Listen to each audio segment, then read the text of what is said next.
Hello and welcome to episode 33 of the PhD Life Coach. Today we are going to be talking about a type of time blocking called role-based time blocking. So for those of you who don't know, time blocking is where you look at your diary in advance, sometimes a week in advance, sometimes just the day before, and decide what things you're going to do when. Doesn't sound like rocket science, does it really? But deciding not only what meetings and things like that with other people you've got, but also what tasks you're going to do in particular time slots. It takes your to-do list and turns it into something actionable. For years and years, I tried to time block. I knew that it would probably be useful for me. And when I tried it would go one of two ways. So I'd either start the week super energized and enthusiastic, and I'd cram in way too much because I'd be like, oh, I get this done here and this done here. And it's like, oh my goodness, by the end of this week, it's going to be incredible. I'm going to have so much done. And on those weeks, what would usually happen is I'd get a few hours into it, realize I've massively overcommitted, that I've forgotten half the things that were actually going to take time. I hadn't allowed time to walk between meetings. I hadn't allowed time to have a break or anything. And just not allowing for those kind of transitions. Within a day or two, I'd fallen off and wasn't sticking to it. And then usually I'd ignore it for the rest of the week. So I'd sort of be like, oh, I've rubbish, I've sacked off this week's rubbish. I'm just do whatever. We'll try again next week. And I'd beat myself up for that. And then the other way a week could go would be that I'd start the week going, right, what am I going to do when? And I'd be looking at all of these to-dos that I had and just feeling super overwhelmed. And part of my brain would be going, oh, stop faffing about planning. Just get on and do something. You just need to do something. Why don't you just write that thing? Just get on with it. And part of my brain would be going, no, we have to fit them in. We have to fit them in. And then it'd be like, this doesn't fit. Nothing fits. And my solution to that would then be stop planning and just get on with doing something. In those weeks, I'd sort of rush through the week, doing things. And I'd end the week with no idea what I'd done. And having not really decided what things were the priority this week versus not, but just get to the end of the week and see which ones I'd done or not. The other thing I did when I was time blocking was I would block off time to do my own tasks. But then when somebody asked me for a meeting, I would give those slots as available because I felt very uncomfortable with telling somebody, no, I don't have time to meet with you till next week, next month, whenever it is, just because I had planned to do something then. I would immediately break those appointments with myself if somebody else needed me during that time. And I know this is something that my clients struggle with too. And all the way through, I would beat myself up about the fact that I wasn't doing this well. Those were my experiences with time blocking. Now, as I've learned more about it and I've learned more about my coaching, I've realized there was a lot wrong with how I was implementing time blocking. I was very all or nothing about it. So if you want to know more about all or nothing thinking, check out my podcast from a couple of weeks ago. I was very all or nothing about it in terms of I either stuck to it or I didn't. And as soon as I realized I hadn't stuck to it, then I would start to neglect it again. I expected myself to go from not time blocking to time blocking again. Very all or nothing. And so I time block every element and not really see it as a skill to be built. I just saw it as I'm either doing it or I'm not. So there's a lot that I would do differently if I was implementing standard time blocking now. But when I was first trying all this stuff and I didn't know any of that, it just wasn't working for me. And yet I also knew that it should work.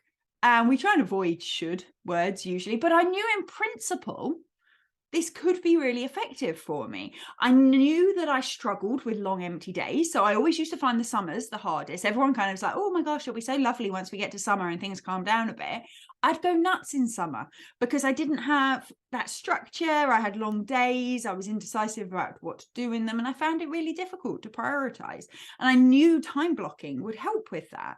I also knew that I had a tendency to focus on things I enjoyed doing, or things that were urgent, or things that were for other people. And part of this is my probable ADHD coming out, but a lot of this is really common amongst lots of people that I coach.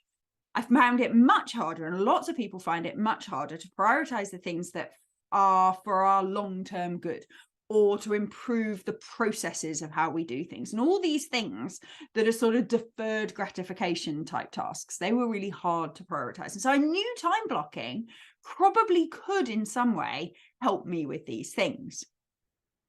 That was when this idea for role-based time blocking came along. And so this is something that I sort of started thinking about when I was an academic, and I used it quite successfully for a while I was still an academic. And it's something that has popped back into my mind. I'd kind of forgotten about it for a while, and it's popped back into my mind now that I'm running my own business. And this is the idea that whether you're an academic, whether you're a PhD student, or whether you're a small business owner like me now, we have multiple roles in our job.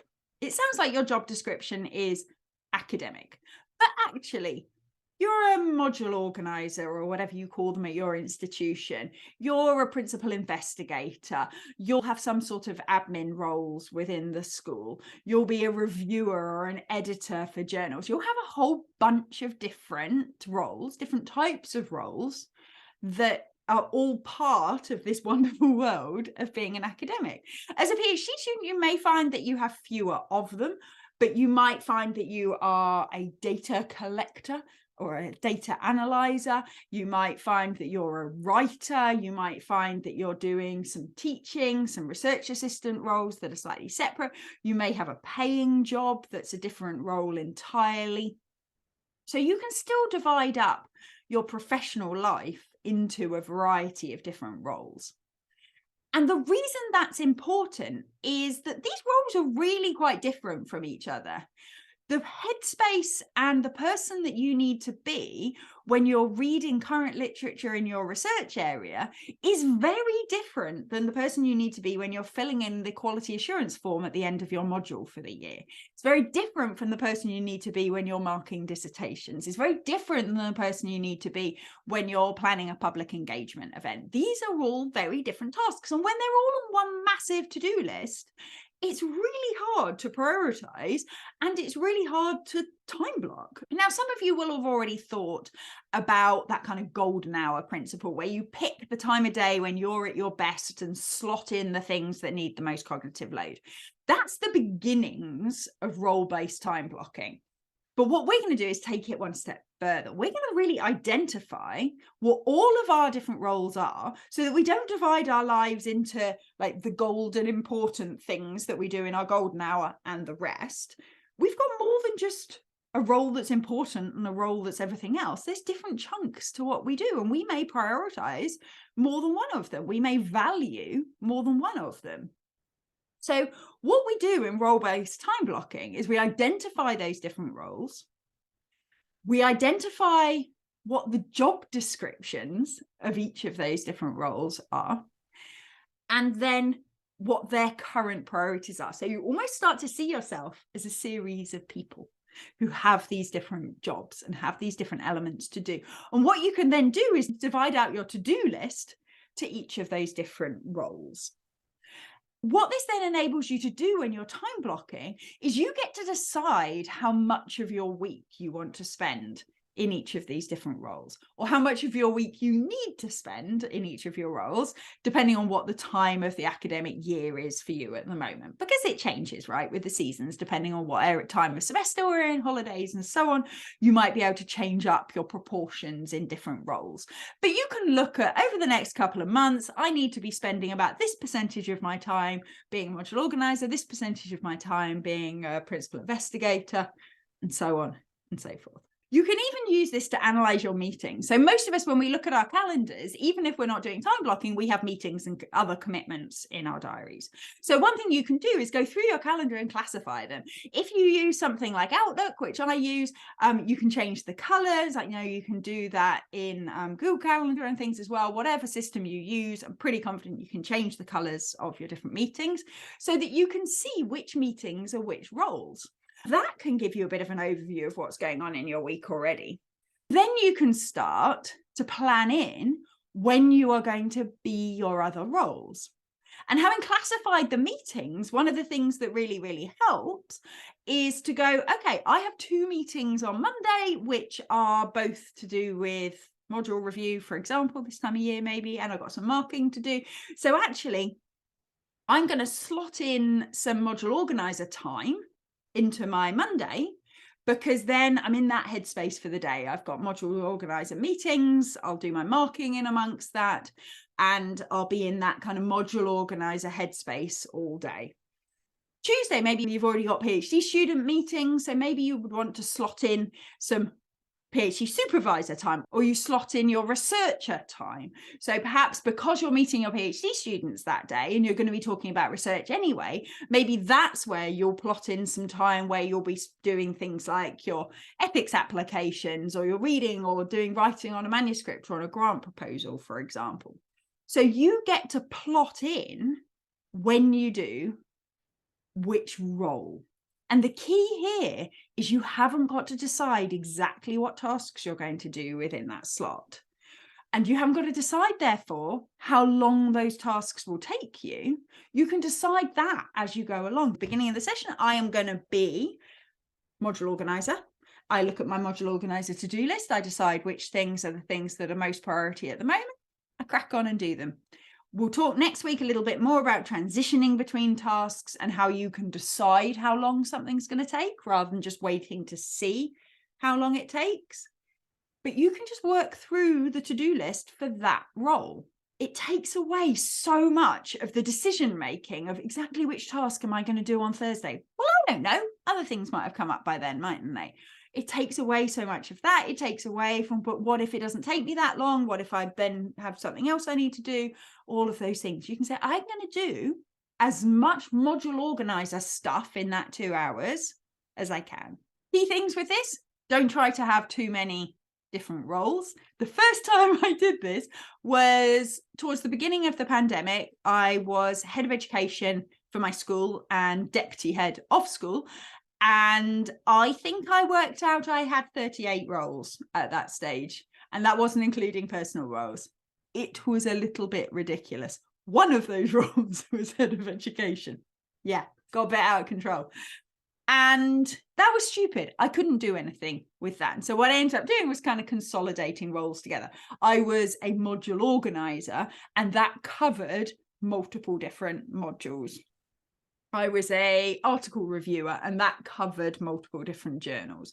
So I kind of clustered them together. There's no hard and fast rules about how many to have, but I would probably aim for somewhere in that kind of 6 to 9 kind of number. You know, there's that thing about how many numbers you can hold in your head. So like if someone tells you a phone number, there's a certain number you can remember back. That's kind of the number. You need to be able to think of all these roles. If you can't list them off like boom, boom, boom, boom, boom, then there's too many. So to give you an idea, for me currently in my business, I have strategic leader. By the way, I've given them silly names just because it makes me happy.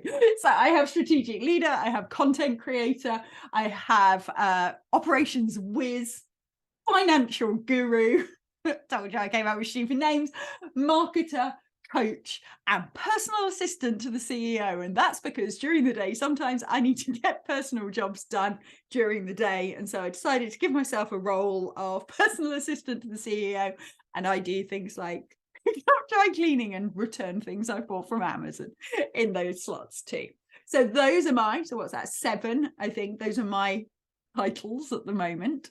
See how many it works out for you, but I really encourage you, don't have too many. It needs to not feel like a massive pick and mix when you put it into your calendar. It needs to be a sort of manageable amount. The other thing I want to put in your mind is that you can do this in a fixed way or in a variable way. And what I mean by that is you could decide to have a weekly structure. You could decide, and a lot of small business owners do this, that Mondays is content creation day, that Tuesdays is operations day. I coach Wednesday, Thursday, Friday, or something like that.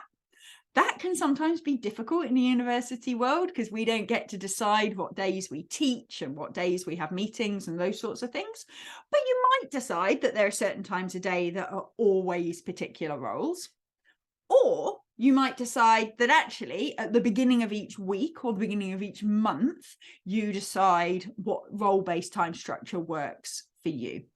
There's no rules here.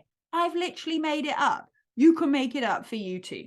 And you can play with this. And that's one of the biggest things with any of these productivity tools is not to see it as something where you're doing it right or you're doing it wrong.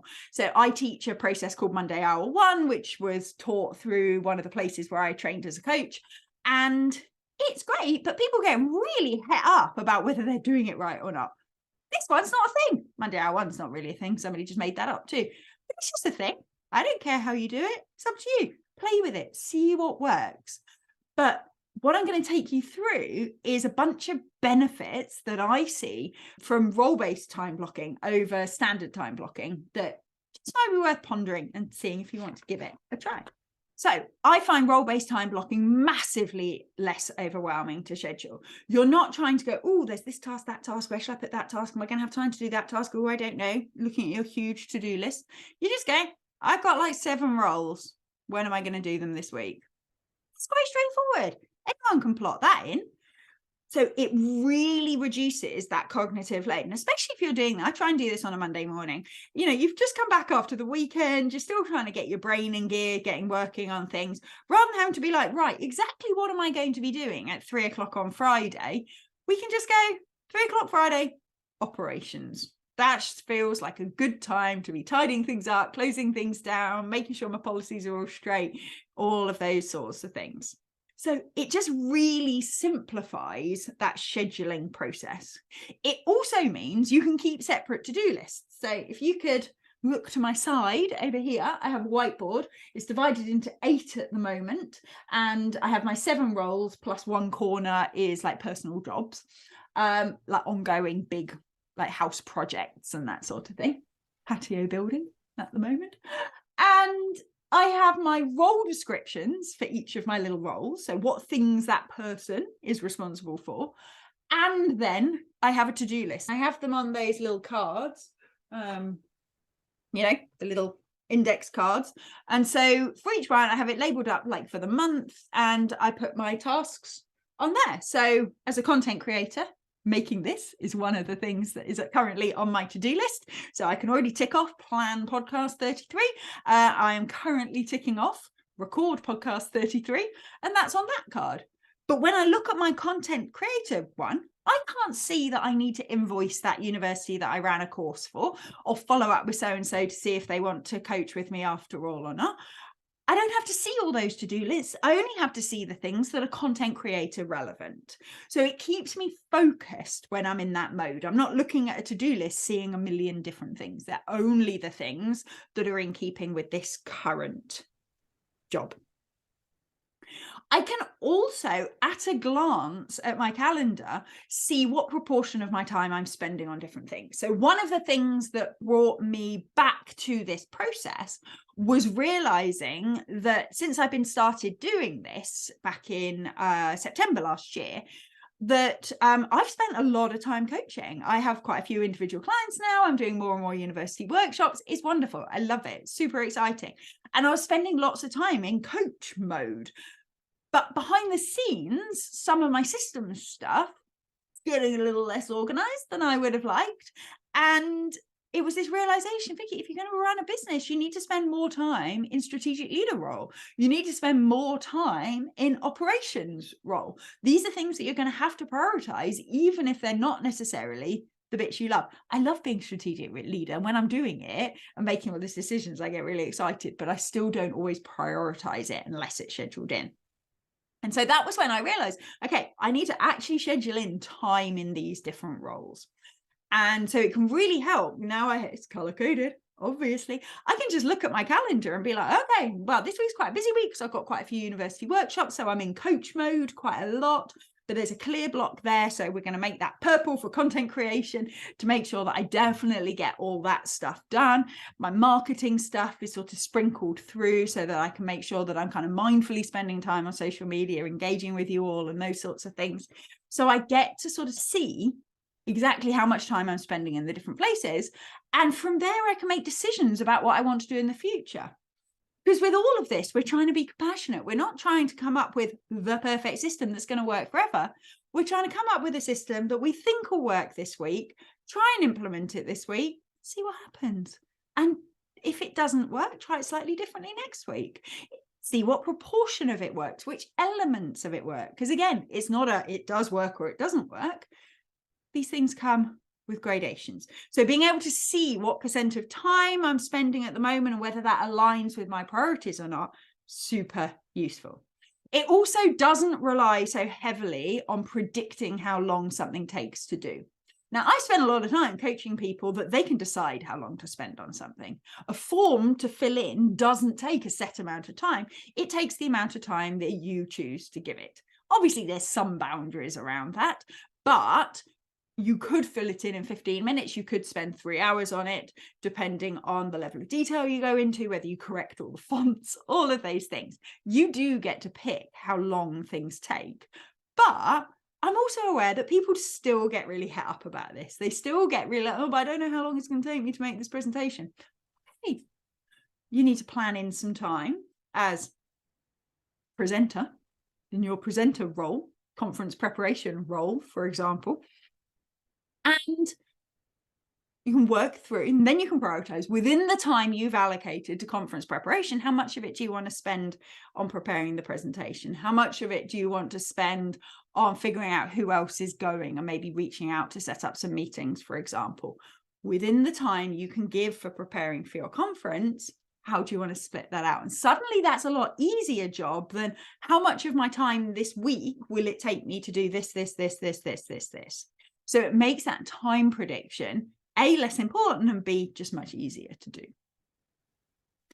It's also a way to make sure that you schedule the less urgent tasks. Like I said, for me, some of this came about because there were just some basic processes that I needed to tidy up, make sure things were stored in the right places on my computer and all that kind of stuff. And those are the to-dos that never come to the top of a normal to-do list. If I've got a to-do list that says record podcast, which is urgent because it has to go out on a Monday, and that says write something for your newsletter, and that says prepare for that client and design that workshop and tidy up your client contract file, that is never going to come to the top of my to-do list. Not in a million years. But if I plot in an hour for operations jobs, and I just have my little list of operations jobs in front of me, then those jobs get done because I'm just operations dude. That's what I'm doing right now. I'm not coach. I'm not going to start reading my books and going off into my CPD world. I'm not going to start answering client emails. I'm operations, and these are the tasks that I need to do. So now I'm not choosing between fun recording podcast and boring sorting files.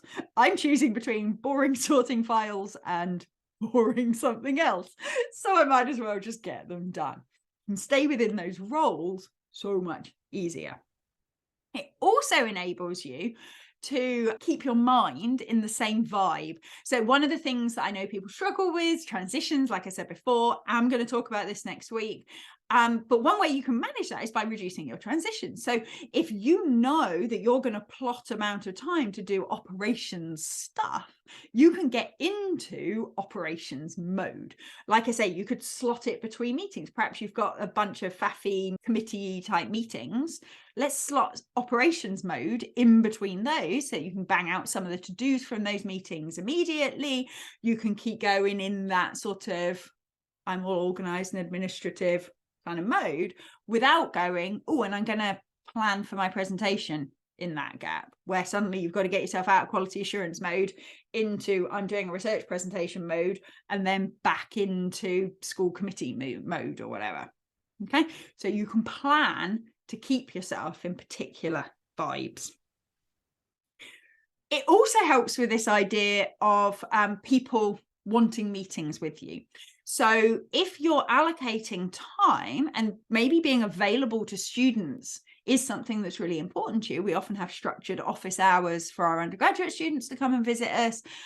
Maybe you want to have specific times when you are open to PhD students contacting you, for example. If they don't contact you during that time, then you might be reading their drafts, doing comments for them, checking their ethics applications, whatever it might be. So it's like PhD time. But if they need meetings, then you can slot them into those slots. So you can sort of have areas in your diary where it's zoned off for PhD student stuff, but if no one needs the meetings, you'll do other PhD student stuff during that time. And you can translate this out depending on which stage of the academic journey you're at. What all sorts of time blocking help with is knowing what you're saying no to when you say yes to something. So what I see a lot of people do with their diaries is put in the stuff where you're with somebody else. So you put in meetings, you put in one-to-ones, you put in committees, you put in teaching, you put in those sorts of things, classes, if you're still doing classes, you put in those kind of fixed things that involve somebody else. And then you have blank time. And the blank time is when you'll do other things. And so when somebody asks you for a meeting, it's really hard to say, no, I'm not available, because you can see blank spaces in your diary and you know you've got a bunch of stuff to do, but you kind of go, oh, well, I'll fit that around. Yes, you can have this slot. That's fine. And that's really, really common. And that's true whether you're a PhD student thinking you're saying yes because everybody else is more important than you, or whether you're a senior professor and you're saying yes because you don't want everyone to think that you're kind of out of touch and unhelpful. So whatever stage in your academic career you are, this happens. And the challenge is when you're saying yes to them, you don't actually know what you would have done in that slot because you haven't planned it. And so it's then just, yeah, I can squeeze that in. But the fact is, every single one of us is occupied 24 hours a day. Going to repeat that. We are all occupied 24 hours a day. Now, sometimes that occupied is sleeping. Sometimes that occupied is messing around on our phones. Sometimes it's watching Netflix. Sometimes it's just staring into space, wondering what life choices we made. But we are occupied 24 hours a day. So anytime you say yes to something, there is something else that you would have been doing. And maybe that something else is something you're very willing to give up. Maybe it's tidying your study. Because those of you who follow me on Twitter, my study is still struggling in a tidy sense. Maybe it's something you don't mind giving up at all. Maybe it's something that you really, really, really want to be doing, and now it's devastating to lose it. But if you haven't planned it into your diary, you don't really know what you're saying no to. Whereas if you've zoned out your diary, then when somebody says, are you available Wednesday afternoon? You look at your diary and you're like, okay, well, that was finance time. And then you can look at your finance to-do list and go, how many finance to-do jobs have I got this week? Can I actually give up a chunk of my finance time in order to have this meeting? Yeah, I probably can actually, because that invoice is done, that's sorted, that's under control. Yeah, actually, that's fine. I've had a look. I can fit that in. Or you look at it and you go, no, I've got 13 invoices to send out. I need to do this. I need to do that. There's no way I need that slot for these jobs. And so you can make decisions about when you accept meetings in a much more informed way if you know what you would have used that time for if they hadn't asked. Okay, that's true regardless of whether you do standard time blocking or role-based time blocking. The thing I like most with role-based time blocking is that instead of going, can I do that one thing another time, you're kind of looking at it in the round. You're kind of going, within this role, do I need this time this week, or can I make it work somewhere else? And I think that just helps sort of see the bigger picture slightly and keep it all focused. So I think there's a whole bunch of benefits to this. Before I go though, one thing I want to remind you, and this is true of role-based time blocking, it's true of ordinary time blocking, it's true of any productivity suggestion you ever hear, this isn't a solution. This isn't that you've got some huge problem and this is the thing that might work, you know, the miraculous bullet journal or Notion worksheet or whatever it is that some guru's told you is now going to fix your life. Your life doesn't need fixing. You're just a busy person who's trying to do a lot of things, and that's okay. So this isn't a solution to some terrible problem you've got.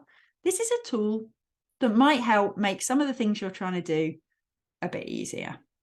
Okay, you can do it a different way. You could do this for a while, then try something else. There's nothing wrong with what you're doing at the moment.